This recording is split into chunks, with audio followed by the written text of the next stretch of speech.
7 de la noche con 24 minutos. El secretario de Salud, David Kersenovich, informó esta mañana que ya se han contabilizado 362 casos de infecciones por sarampión en todo el país. De esos 362, la gran mayoría, la inmensa mayoría, es decir, 347, se han registrado en el estado de Chihuahua.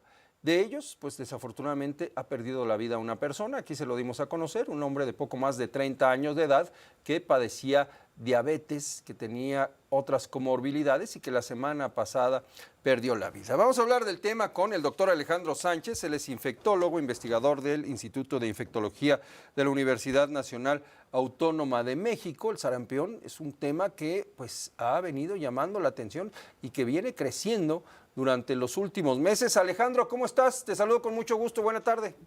Primitivo, muy buenas tardes. Un saludo a tú y a todo el auditorio. Oye, Alejandro, el caso del sarampión, una enfermedad que ya habíamos dejado en el pasado, que de repente resurge.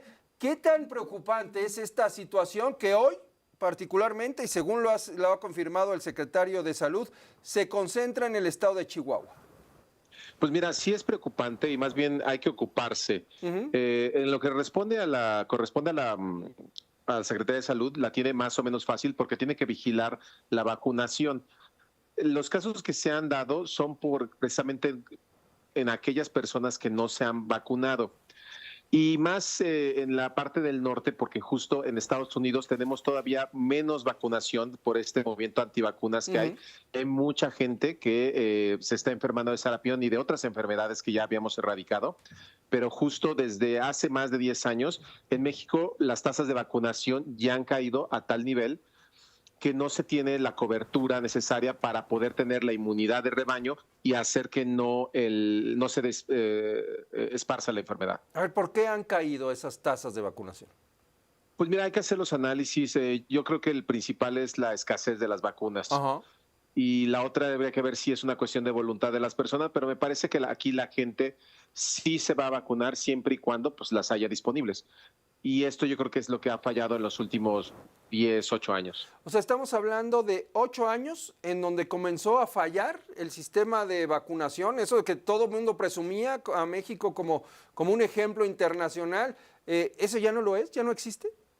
Pues mira, a final de cuentas, desde los 90 México era un ejemplo para Latinoamérica en cuanto a la vacunación. Sin embargo, a partir de los años 2000, 2010, se empezaron a tomar decisiones más de corte económico, donde ya no teníamos producción de vacunas en el país y se compraban al extranjero, a China, India, y obviamente estos lugares, aunque las venden muy barato, no tienen el abasto para satisfacer la demanda mundial. Y entonces así fue cayendo la disponibilidad de los biológicos hasta que, pues bueno, hemos caído a unas tasas de menos del 50% de cobertura a nivel nacional. Ese es un déficit brutal, Alejandro. Sí, digamos que son más o menos el porcentaje, pero ha variado durante los últimos 10 años. Ajá. Y sí es necesario ahorita poner mucha énfasis en la vacunación, tener sobre todo a los infantes con su esquema de vacunación completo. Y obviamente las personas que ya estamos vacunados, pues vigilar. Hay que verificar que este virus que no está entrando de que nos está entrando de Estados Unidos, sea un virus que no haya tenido mutaciones que escape a la respuesta inmune que ya se genere, que ya haya generado nuestra vacuna en la población. Y a final de cuentas es peligroso el sarampión porque es un virus que infecta las vías respiratorias, produce síntomas diversos, entre ellos fiebre, malestar, estos puntos rojos o manchas rojas en el cuerpo, pero sobre todo recientemente se ha descubierto que esta infección hace que la inmunidad para otras cosas que teníamos se olvide. Entonces, si tú tenías inmunidad para otras enfermedades, después de una infección de sarampión, vas a perder la inmunidad y vas a quedar desprotegido contra muchas otras cosas que en teoría... ¿Cómo cuál enfermedad? Pues en general, mira, se ha visto otras enfermedades como papera, rubéola, incluso inmunidades más hacia otros virus como influenza, tuberculosis, digamos que son varias, pero más que una en específico o en general, el sistema inmune se ve menguado después de una infección a sarampión y entonces la gente se enferma, Ajá. aunque ya haya estado vacunado contra alguna enfermedad. O sea, neutraliza el efecto de otras vacunas. Pues sí, en O sea, es general de la posible, pues, inmunidad. no en Exacto. todos los casos. Así es, entonces por eso es ahorita lo que se está descubriendo, que el sarampión es el mayor peligro que ahorita nos presenta y por lo tanto tener a la población vacunada contra Ajá. sarampión en específico es importante. ¿Hay algún segmento de la población que esté más expuesto al sarampión? Pues siempre el segmento de 0 a 7 años es el más vulnerable y digamos que las personas arriba de 65 años ya también pierden la inmunidad por cuestiones de edad y pues esos son los dos grupos principalmente que hay que enfocarse. Oye, Aunque pues digamos que sí. Sí, ¿hay vacunas para las personas mayores de edad? No lo sé, eso son cosas que tendríamos que ver en los Ajá. centros de salud, si hay disponibilidad, pero obviamente para los menores de 7 años, sobre todo se hacen campañas en las guarderías, en las escuelas, y la gente tiene que asistir, pero también desde el sexenio pasado, desgraciadamente, las jornadas de vacunación han decaído muchísimo y la organización es muy diferente. Antes teníamos una vacunación de más del 65% de la población en menos de 2 semanas. Ahora ya esto ha sido muy descoordinado y ojalá se pueda retomar tanto un buen abasto de las vacunas como estas jornadas de vacunación mucho más rápidas, mucho más eficientes. Aquí sí no hay de otra, ¿no? O sea, la vacunación es el método para evitar que se dé una epidemia.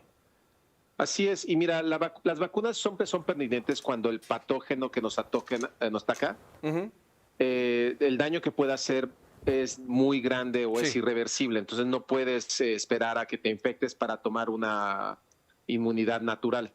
Entonces, por eso la importancia de la vacunación. Y en el caso de los virus, pues es difícil porque no hay tratamientos para muchos de ellos.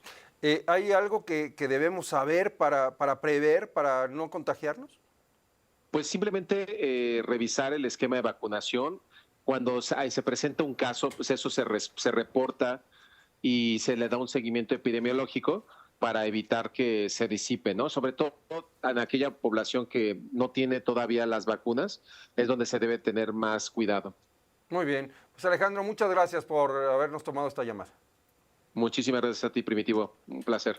Ahí está la situación. Hay que tener mucho cuidado, hay que vacunarse en la medida de lo posible, de la disponibilidad que haya de este tipo de biológicos y no perder esa oportunidad. Eso de que soy antivacunas, aquí me parece que no cuenta porque es el único mecanismo para evitar el contagio de una enfermedad que es muy peligrosa, que puede ser mortal y que además afecta el sistema inmunológico, como ya nos lo comentó Alejandro Sánchez. Vamos a una pausa y vamos a regresar a hablar de los corridos bélicos, de los narcocorridos, toda la polémica que se ha desatado ya en las últimas semanas y las decisiones que se han tomado para prohibirlos. Volvemos.